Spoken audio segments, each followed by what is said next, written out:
আল্লাহ বলেছেন তোমরা আল্লাহকে ভয় করো। ইমানদার লোকদেরকে ডাকতে বললেন। এখানে কোনো মুশরিককে বলে নাই, এখানে কোনো আল্লাহ কাফেরদের বললেন না। আল্লাহ বললেন হে ইমানদার গোরেরা, তোমরা আল্লাহকে ভয় করো। এবং প্রতিটা মানুষের এই চিন্তা থাকতে হবে যে আগামী কালের জন্য কি ব্যবস্থা করে যাচ্ছে। তার মানে আপনি লক্ষ টাকা ব্যাংক ব্যালেন্স করেছেন, এটা আগামী কালের জন্য কি ব্যবস্থা করা হলো? বলেন আগামী কালের জন্য কি ব্যবস্থা করা হলো? আপনি সুদের টাকা দিয়ে পাহাড় জমালেন, এরকম মানুষ আছে না নাই? কি সুদের টাকা দিয়ে পাহাড়ের মতন টাকা বানিয়েছে, 20 তলা বিল্ডিং বানিয়েছে, 10 তলা বিল্ডিং বানিয়েছে, এরকম মানুষ আছে না নাই? এই টাকা কি আগামী কালের জন্য ব্যবস্থা করলো? ঘোষের টাকা দিয়ে 20 তলা বিল্ডিং করেছে, এরকম প্রমাণ আছে না নাই? সাবেক প্রধানমন্ত্রী তিনি বলেছেন যে আমার বাড়ির পিএস তার ব্যাংক অ্যাকাউন্ট চেক করতে গিয়ে বলা হয়েছে যে সে 400 কোটি টাকা অবৈধভাবে কামাই করেছে। কত কোটি টাকা? পরবর্তীতে জরিপে আবার এটা বের হয়ে এসেছে 400 কোটি না, তার অ্যাকাউন্টে 600 কোটি টাকা পাওয়া গিয়েছে। চিৎকার দিয়ে বলি নাউজুবিল্লাহ। তাহলে ও কি আল্লাহকে ভয় করেছিল? আল্লাহকে ভয় করে নাই। আল্লাহ বললেন হে ইমানদার গণেরা, তোমরা আল্লাহকে ভয় করো। শুধু তাই না, আগামীকালের জন্য তোমরা কি সুব্যবস্থা করেছো? আগামীকাল বলতে আল্লাহ আলমে বারজাখের জিন্দেগিকে বুঝিয়েছেন। তার মানে মরণের পরে আরেকটা জিন্দেগি আছে না নাই? পাশেই কবরস্থান, কারো বা আব্বা, কারো বা মা, কারো আত্মীয় স্বজন এখানে আছে। এই মানুষগুলা কিন্তু কিয়ামতের দিন, আমরা যেদিন দুনিয়া ছেড়ে বিদায় নিয়ে চলে যাব, আল্লাহকে বলবো যে আল্লাহ তুমি আমাদেরকে একটু সময় দাও, আমরা দুনিয়াতে যাওয়ার পরে মানুষকে দান করতে চাই, ভালো কাজ করতে চাই। আল্লাহ কি সুযোগ দিবেন? কি বলেন, আর কি সুযোগ দিবে? আল্লাহ বলেছেন ওয়াল তানজুরু নাফসুম মা কদ্দামাত, তোমরা চিন্তা করো আগামীকালের জন্য তোমরা কি ব্যবস্থা করে যাচ্ছ। আগামীকাল বলতে কি আল্লাহ এখানে 13 তারিখ বুঝিয়েছেন না কবরের জিন্দেগিকে বুঝিয়েছেন? কবরের জিন্দেগিকে বুঝিয়েছেন। তার মানে আগামীকালের জন্য বা মৃত্যুর পরবর্তী জিন্দেগির জন্য আমাদের কিছু জোগাড় করার দরকার আছে না নাই? আল্লাহ বলেছেন যে ওই যে ফামাইয়া আমাল মিসকালা যাররাতিন খায়রান ইয়ারা, এক জাররা কোন পরিমাণ যদি বান্দা ভালো কাজ করে, বান্দা তোমাকে কিয়ামতের দিন দেখানো হবে। তার মানে আজকের যে মাহফিল এসেছে এটা ভালো কাজ না খারাপ কাজ? সহিহ বুখারীর বর্ণনা এসেছে, বান্দা যদি আগামীকালের জন্য কোনো সুচিন্তা করে, বান্দা যদি আগামীকালের জন্য কোনো সুব্যবস্থা করে, এর পাওয়ার কতটুকু ব্যাপারে হযরত ওমর ইবনে খাত্তাব রাদিয়াল্লাহু তাআলা আনহু থেকে বর্ণিত। তিনি বলেন রাসূল আমাদের সামনে বর্ণনা করেছেন, হে আমার সাহাবারা তোমরা শুনে রাখো, তোমাদের পূর্ব যুগে যে বনি ইসরায়েলের যুগ ছিল, এই বনি ইসরায়েলের 3 জন যুবক দুনিয়াতে ভালো কাজ করেছিল। অর্থাৎ আগামীকালের জন্য আল্লাহকে ভালোবেসে কি ভালো কাজ করেছিল, যার জন্য আল্লাহ তাদেরকে মহা বিপদ থেকে উদ্ধার করেছিল। আল্লাহর নবী বললেন হে সাহাবারা তোমরা শুনে রাখো, বনি ইসরায়েলের 3 যুবক সফর করার জন্য পাহাড়ের রাস্তা দিয়ে যখন চলমান হইতেছিল, যাইতেছিল, হঠাৎ করে যখন রাত্র হয়ে গেল, তারা আশ্রয় নেওয়ার জন্য একটা পাহাড়ের গুহার মধ্যে ঢুকে পড়লেন। তাদের চিন্তা চেতনা ছিল এই পাহাড়ের মধ্যে তারা রাত্রি যাপন করবে। সকালবেলা ঘুম থেকে ওঠে এখান থেকে আবার তাদের সফরটা শুরু হয়ে যাবে। তারা যখন সেখানে রাত্রি যাপন করতেন, রাতের অন্ধকারে ওই পাহাড়ের গুহার মুখ বরাবর বিশাল বড় একটি পাথর এসে বন্ধ হয়ে গেল। 3 যুবক শত চেষ্টা করে ওই পাথরকে যখন নড়াতে পারলেন না, তারা জানলেন যে এই যে বিপদে পড়েছে, এই বিপদে পড়েছে, বিপদ থেকে উদ্ধার করতে পারেন কে? বলেন কে পারে? কারণ বিশাল বড় একটা পাথর তাদের গুহার মুখ বরাবর যখন গুহাটা বন্ধ হয়ে গেল, তারা শত চেষ্টা করার পরে, সেই সময় কি মোবাইল ছিল? সে সময় কি নেটওয়ার্ক ছিল? যোগাযোগ ব্যবস্থা ছিল না। তাহলে তারা যে পাহাড়ের মধ্যে বন্দী হয়ে গেছে, কেউ দেখে নাই, দেখেছেন কে? আল্লাহ। ফামান ইয়ামাল মিসকালা যাররাতিন খায়রান ইয়ারা ওয়াল তানজুর নাফসুম মা কদ্দামাত লিগাদিন ওয়াত্তাকুল্লাহ। ওই যে তিন যুবক পাহাড়ের মধ্যে বন্দী হয়ে গেল, তিন যুবক বলতে লাগলেন, এই যে বিপদে পড়েছে কেউ দেখে নাই, দেখেছেন আল্লাহ। তার মানে আমাদের সাহায্য চাইতে হবে কার কাছে? আর আল্লাহর কাছে সাহায্য চাইতে হলে ভালো কাজের ওসিলা দিলে আল্লাহ আমাদেরকে অবশ্যই বিপদ থেকে উদ্ধার করবে। তিন যুবকের মধ্যে একজন ডাক দিয়ে বললেন, ভাই আমার জীবনে যতগুলো ভালো আমল করেছে, তবে আমার জীবনের সবচাইতে গুরুত্বপূর্ণ একটি বিষয় মনে পড়ে যায়। কারণ আমাদের এখানে যারা উপস্থিত আছে, আব্বা আম্মাও কাদের মারা গেছে? একটু হাত তুলেন তো দেখি। এই মানুষগুলোর আব্বা আম্মা মারা গেছে। আমরা কি চাইলে আর এই আব্বা মা পাবো? কি পাওয়া কি সম্ভব? তিন যুবকদের মধ্যে একজন ডাক দিয়ে বললেন, আমার জীবনে আমি যতগুলো ভালো আমল করেছি, আমার জীবনের সবচেয়ে গুরুত্বপূর্ণ বিষয় আমার সামনে যেটা চলে আসে সেটা হলো, আমার জীবদ্দশায় আমি কাজের সন্ধান নেই বিভিন্ন সময় বিভিন্ন জায়গায় সফর করতাম। সফর করে আসার পরে আমার বাড়িতে ছাগল থেকে যে দুধগুলা সংগ্রহ করা হতো, এই সব দুধগুলো আমার জন্য রাখা হতো। আমি বাড়িতে আসার সঙ্গে সঙ্গে আমার স্ত্রী থাকতো, আমার সন্তান থাকতো, আমার দাসী থাকতো। আমি অত্যন্ত ক্লান্তকর একজন মানুষ, এই দুধগুলো না খেয়ে আমার বৃদ্ধ পিতামাতাকে আমি প্রতিদিন খাইয়ে দিতাম। চিৎকার দিয়ে বলি সুবহানাল্লাহ। কি এখনকার ছেলে মেয়েরা কি বাবা মাকে দেখে? বৃদ্ধ হয়ে গেলে কি করে? বলে তোমাকে আলাদা করে দিব, তুমি সারা জীবন আমাদের জন্য কি করছো? কি বলে কি বলে না? আরে হাম্মক, তোকে যে জন্ম দিয়েছে এর চাইতে আর কোনো বড় নিয়ামত হতে পারে? বুঝি নাই। যেদিন আব্বা হয়েছে, নিজের সন্তান যখন আব্বা বলতে পারে না, বাবার প্রতি যে একটা আকর্ষণ, বাবাকে দেখলে যে ছোট ছোট আসে, তখনই চিন্তা করলাম, আহারে আমার আব্বা মাও তো ছোটবেলায় আমাকে এরকম ভালোবাসতো। বাহির থেকে যখন বাসাতে যায়, ছোট্ট সন্তান যখন কাছে আসে, আসার পরে যখন বুকে জড়িয়ে ধরি, হাজারো ক্লান্ত ওই পিতামাতার মধ্যে কি থাকে? বলেন থাকে? সন্তান অপরাধ করেছে, রাগান্বিত হয়ে গেছেন, ওই সন্তান যখন আব্বা বলে ডাক দেয়, ওই সন্তানের উপরে আর রাগ থাকে?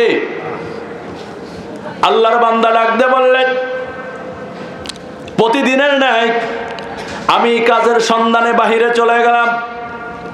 হঠাৎ করে একদিন আসতে আমার রাত্র গভীর হয়ে গেল। আমি বাড়িতে আসার পরে দেখলাম আমার স্ত্রী আমার জন্য দুধ রেখেছে। আমার ছোট্ট ছোট্ট বাচ্চাগুলো ক্ষুধার্ত, আমার স্ত্রীও ক্ষুধার্ত। কারণ আমার প্রতিদিনের নিয়ম হলো, আমি বাড়িতে আসার পরে ওই দুধটা সর্বপ্রথম বৃদ্ধ পিতামাতাকে খাইয়ে দিব, তারপরে সবাই চিৎকার দিয়ে বলি সুবহানাল্লাহ। আর এখন আমরা কি করি? ভালো খাবার, ভালো কিছু আনলে ঘরের দরজা বন্ধ করে আব্বা মাকে দেওয়া বাদ দিয়ে আগে নিজেরা খায়। এরকম প্রমাণ আছে না নাই? বৃদ্ধ পিতামাতাকে দেখলে তাদের ভয় করে, চিন্তা করে যে তারা তো জীবনে অনেক খেয়েছে, তারা আমাদের কি ভালো পোশাক দেয় নাই, আমাদেরকে ভালো শিক্ষা দিতে পারে নাই, এই চিন্তা করে। আর নিজের বইয়ের সঙ্গে কুবুদ্ধি করে আলাদাভাবে খায়, বৃদ্ধ পিতামাতাকে দেখে না।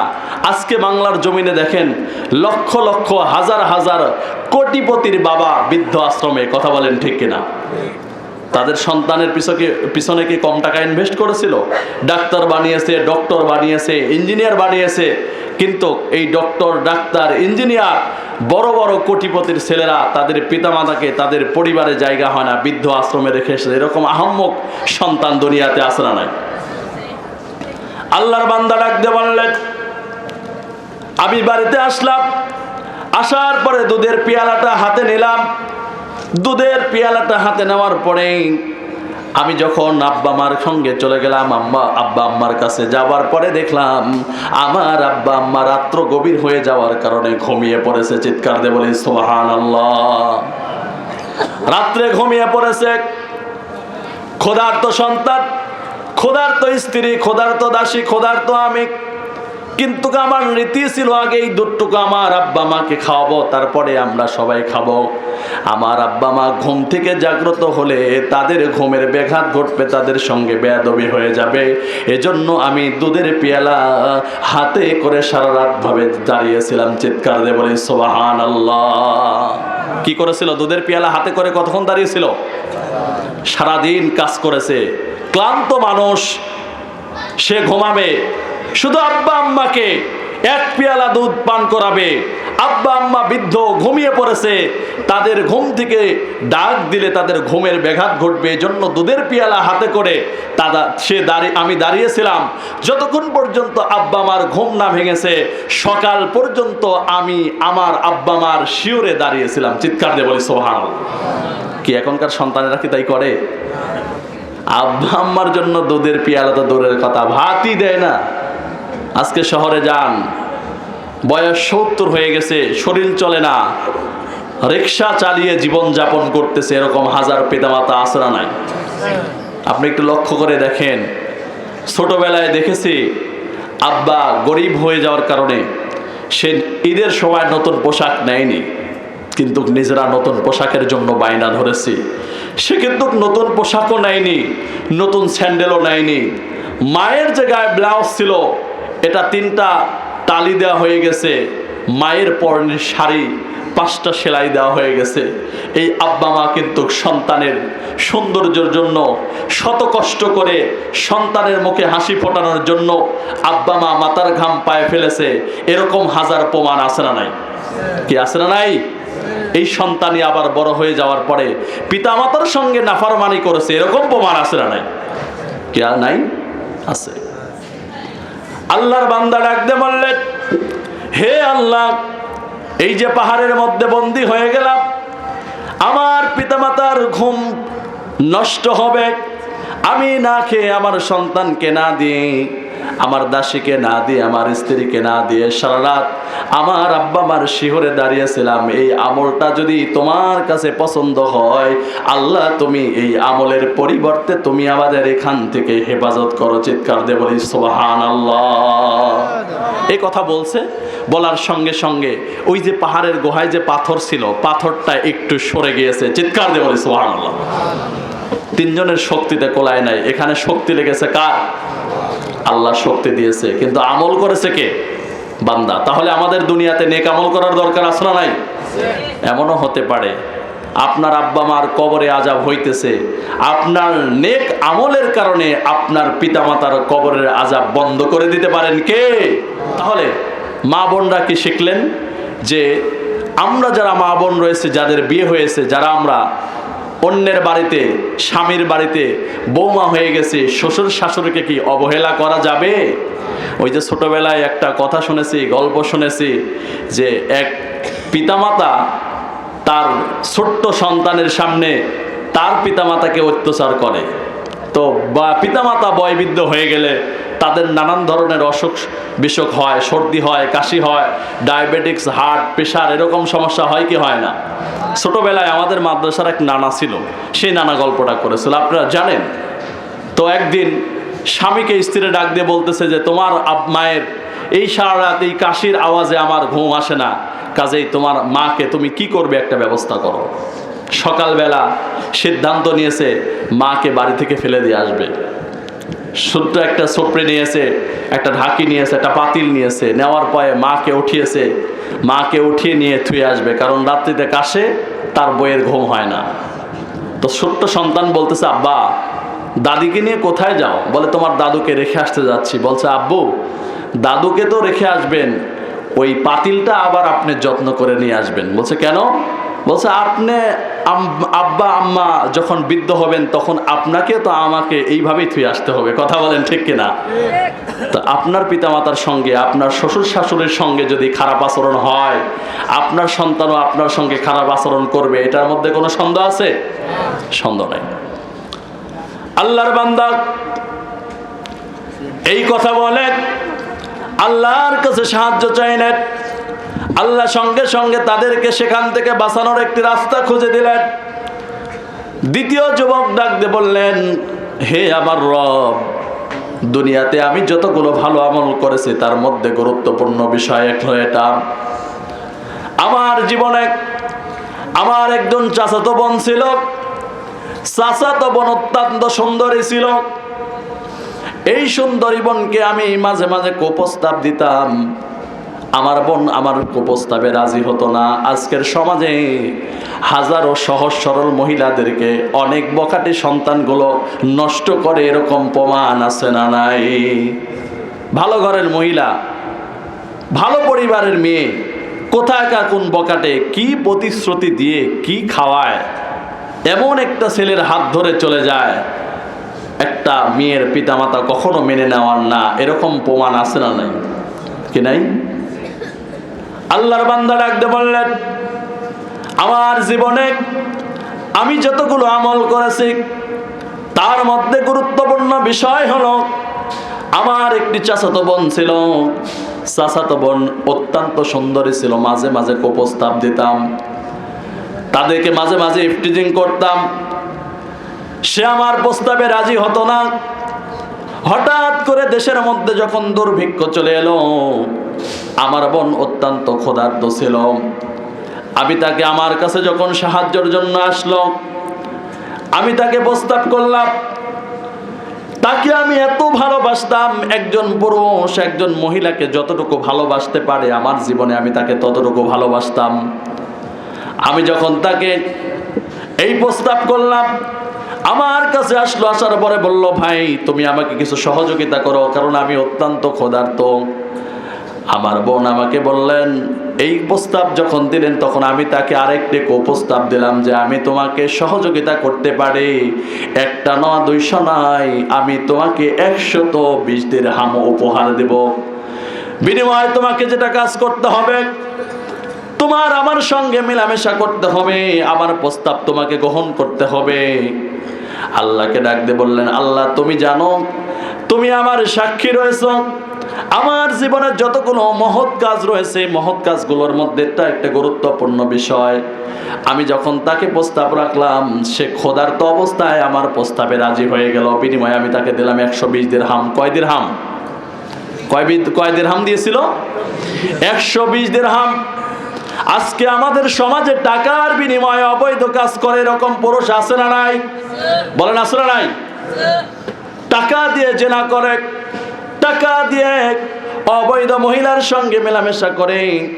এই যে ইয়াং জেনারেশন যারা যুবক যুবতী রয়েছে, কারণ যুবকদের উদ্দেশ্যে আজকের এই তাফসির মাহফিল, হাজার হাজার যুবক রয়েছে অসংখ্য মেয়ের সতীত্ব নষ্ট করছে, এরকম প্রমাণ আছে না নাই? বলেন আছে না নাই? সহিহ বুখারীর বর্ণনা এসেছে, এটা হলো শাবান মাস। এই মাস গুরুত্বপূর্ণ একটি মাস। আল্লাহর নবী যখন মেরাজে গিয়েছিলেন, মেরাজে যাওয়ার পরে রাসূলকে যখন দেখানো হলো বিভিন্ন চিত্র, আল্লাহর নবীকে দেখানো হলো এই যে তন্দুর রুটি করে, তন্দুর রুটি তৈরি করে, আপনাদের এই শহরে আছে না? এই তন্দুর রুটির যে পাতিলে তৈরি করে, এই পাতিলটা তো আপনারা দেখেছেন, ভিতরের গর্তটা বড় না, মুখটা ছোট। আল্লাহর নবীকে দেখানো হলো এরকম একটি গর্তের মধ্যে অসংখ্য যুবক যুবতীকে জাহান্নামের আগুনে হিট দেওয়া হচ্ছে, তাদের এমনভাবে জাহান্নামের আগুন দিয়ে তাদেরকে তাপ দেওয়া হচ্ছে যে নিম্ন দেশ থেকে তারা উপরের দেশে চলে আসতেছে, আবার উপর থেকে নিচের দিকে চলে যাচ্ছে। তার মানে যে গ্যাসের চুলা, গ্যাসে রান্না করে না মা বোনরা, যখন আগুনের প্রয়োজন হয় তখন হিটটা তাপমাত্রা বাড়িয়ে দেয় নাকি? তারপর দিয়ে আসলে এটা আছে যারা সিগারেট খায়, তারপরে বিড়ি খায়, আবার এটা কয়েল ধরানোর কাজে ব্যবহার হয়। যেটা মোবাইল, এটা থেকে রিলেশন করতেছে, অবৈধ সম্পর্ক করতেছে, আবার এই মোবাইলের মাধ্যমে কেউ দিনই কাজ করতেছে। তো দেখলেন যে ওই যে গ্যাসের চুলা যেভাবে বাড়িয়ে দেয়, ভোল্টেজ বাড়িয়ে দেয় কমিয়ে দেয়, জাহান্নামের মধ্যে অসংখ্য নারী পুরুষ তারা জাহান্নামের আগুনের তাপমাত্রার কারণে উপরের দিকে উঠে আসতেছে, আবার যখন তাপমাত্রা কমে যাচ্ছে আবার নিচের দিকে চলে যাচ্ছে। আল্লাহর নবী প্রশ্ন করলেন, হে ভাই আমার সঙ্গীগুলো, এই যে মানুষগুলোকে দেখা যায় অসংখ্য যুবক যুবতীকে দেখা যায়, এরা কারা?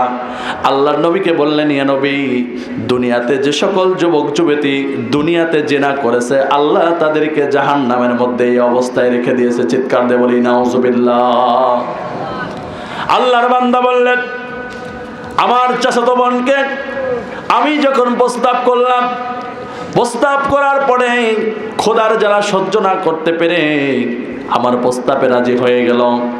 আমার প্রস্তাবে রাজি হয়ে যাওয়ার পরে আমি এবং আমার চাচাতো বোন যখন নির্জনে চলে গেলাম, নির্জনে যাওয়ার পরে আমি এবং আমার বোন যখন দুইজন একান্তই গোপনের মধ্যে চলে গেলাম, এখানে দুনিয়ার কেউ দেখতেছে না, দেখতেছেন কে? কারণ এই যে সামনে রমজান মাস আসতেছে, রমজান মাসে আমরা যদি ঘরের দরজা বন্ধ করে খাবার খাই, দুনিয়ার কেউ না দেখলে দেখবেন কে? কারণ এটা আমরা জানি, ঘরের দরজা বন্ধ করে খাই আর পুকুরে গোসল দিতে গিয়ে খাই, কেউ না দেখলে দেখবেন কে? আল্লাহ এই বিশ্বাস আমাদের যেমনি ভাবে রয়েছে। আল্লাহর বান্দা বর্ণনা দিলেন, আমি যখন আমার বোনকে নিয়ে নির্জনে চলে গেলাম, নির্জনে যাওয়ার পরে তার লজ্জাস্থান এবং আমার লজ্জাস্থানের মধ্যে মাত্র 1 বিঘত, মানে আধাত। কতটুকু? আমার লজ্জাস্থান আর তার লজ্জাস্থানের মধ্যে মাত্র 1 বিঘত ফাঁকা ছিল। এই 1 বিঘত ফাঁকা থাকা অবস্থায় আমাকে আমার বোন ডাক দিয়ে বললেন, ভাই, এই যে গোপনে আমরা এই কাজগুলো করতেছি, কেউ না দেখলে দেখতেছেন কে? আল্লাহ বলেছেন, ওয়াল তানজুর নাফসুম মা কদ্দামাত লিগাদিন ওয়াত্তাকুল্লাহ। আল্লাহ বলেছেন তোমরা আমাকে ভয় করো। আল্লাহ বলেছেন আল্লাহু খাবীরুম বিমা তা'মালুন, তার মানে গোপনেও যেটা করি, প্রকাশ্যেও যেটা করি, কেউ না দেখলে দেখেন কে? আল্লাহর বান্দা ডাকতে বললেন, ওই গোপনে যখন নির্জনে আমার বোনের সঙ্গে মেলামেশা করব, আমার বোন যখন আমাকে বললেন যে কেউ না দেখলে একজন দেখতেছে, হঠাৎ করে হে রব, তোমার প্রতি আমার ভীতি কাজ করেছে। আর ভীতি কাজ করার কারণে আমার বোনকে 120 দিরহাম সহ আমি ওখান থেকে তোমাকে ভয় করে অবৈধ কাজের থেকে আমি সঠিক পথে ফিরে এসেছিলাম। চিৎকার দিয়ে বলি সুবহানাল্লাহ। আল্লাহ তোমার কাছে যদি ওই আমলটা, ওই ভয়টা যদি তোমার কাছে গ্রহণযোগ্য হয়, তোমার কাছে যদি ভালো আমল মনে হয়, আল্লাহ তুমি আমাকে ওই গ্রহণযোগ্যতার কারণে আজকে আমাদের এখান থেকে হেফাজত করো। আল্লাহর বান্দা এই ভালো কাজের ওসিলা দিয়ে আল্লাহর কাছে চাইতে দেরি করলেন, আল্লাহ পাহাড়ের গুহা থেকে পাথরটা সরিয়ে দিতে দেরি করলেন না। চিৎকার দিয়ে বলি সুবহানাল্লাহ। আর থাকলো কয়জন? কিন্তু পাহাড়ের গুহা থেকে পাথরটা এমন ভাবে সরছে, বের হওয়ার কোনো অপশন নাই, কিন্তু বাইরের আলো বাতাস দেখা যাচ্ছে। তৃতীয় বন্ধু ডাকতে বললেন, তাহলে তোমরা শুনে রাখো, আমার জীবনে যতগুলো ভালো আমল করেছে, এর মধ্যে গুরুত্বপূর্ণ বিষয় যেটা আমার জীবনে আমি জানি, আমার জীবনে মনে পড়ে যায়, সেটা হলো আমার যখন আমি জীবদ্দশায় যখন আমার বাড়িতে আমি আমার সংসারটা, আমার পরিবারটা পরিচালনা করতেছিলাম, এমন সময় পরিবার পরিচালনা করতে গিয়ে হঠাৎ করে আমার বাড়িতে বিভিন্ন সময় বিভিন্ন কাজের লোকের প্রয়োজন হতো। কি আমাদের সংসারের কাজের জন্য বা আমাদের ব্যক্তিগত কাজের জন্য অনেক সময় আমরা দিন মজুরি কাজ করি না? এখানে তো আসার পরে দেখতেছি মুরগির খামার, তার মানে এখানে অনেক শ্রমিক কাজ করে নাকি? তো অনেক সময় শ্রমিক কাজ করার ক্ষেত্রে অনেক সময় শ্রমিকদেরকে মালিক ন্যায্য মজুরি দেয় না, এরকম প্রমাণ আছে না নাই? আছে না নাই? তারপরে পরের মাল আত্মসাৎ করে, এরকম প্রমাণ আছে না নাই? আছে। আল্লাহর বান্দা ডাকতে বললেন, আমার জীবদ্দশায় আমার জীবনের সবচেয়ে গুরুত্বপূর্ণ যেটা বিষয় আমার জীবনে মনে পড়ে যায়, সেটা হলো যে আমার জীবনে আমি কাজের জন্য বিভিন্ন সময় বিভিন্ন লোককে ব্যবহার করতাম, তাদের মূল্য আমি সঠিক সময় পরিশোধ করে দিতাম।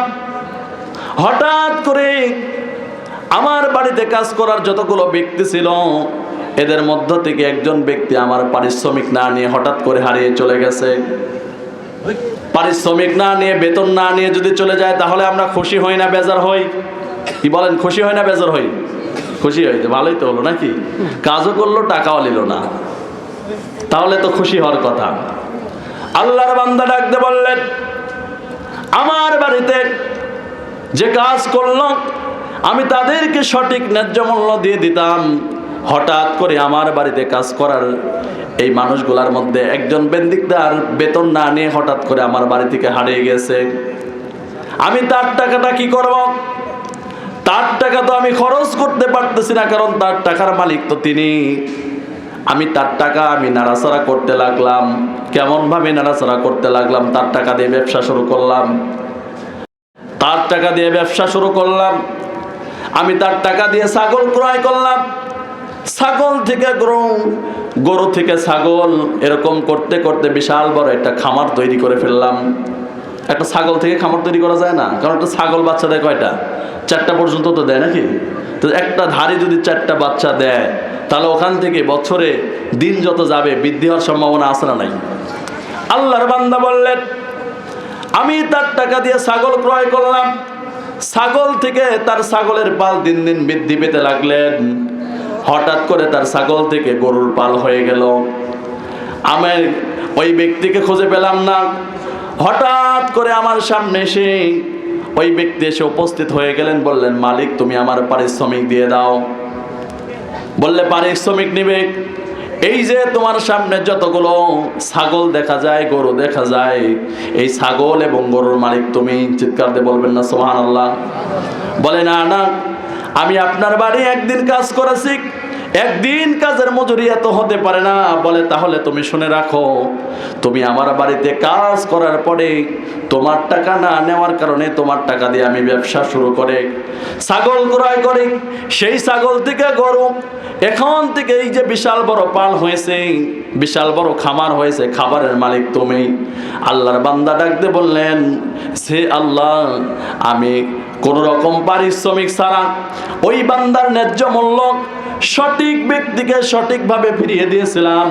হে আল্লাহ, তোমার কাছে যদি ওই আমলটা গ্রহণযোগ্য হয়, ভালো কাজের ওসিলায় তুমি আমাদের এখান থেকে মুক্ত করে দাও। আল্লাহর কাছে বলতে দেরি হয়ে গেল। ওই পাহাড়ের গোয়ার থেকে পাথর সরাতে আল্লাহ দেরি করলেন না। চিৎকার দিয়ে বলি সুবহানাল্লাহ। এজন্য আল্লাহ তাবারক তাআলা বলেছেন, ইয়া আইয়ুহাল্লাযীনা আমানু ইত্তাকুল্লাহা ওয়াল তানজুর নাফসুম মা কদ্দামাত লিগাদিন ওয়াত্তাকুল্লাহা ইন্নাল্লাহা খাবীরুম বিমা তা'মালুন।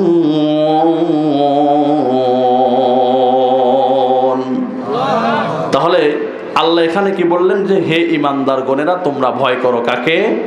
কারণ আমার আজকের আলোচ্য বিষয় কি? তাকওয়া, আল্লাহর ভয়। আল্লাহর ভয় যদি মুমিন বান্দার মধ্যে, আমার আপনার মধ্যে থাকে, তাহলে পাপ কাজ হওয়ার সম্ভাবনা থাকবে? থাকবে না।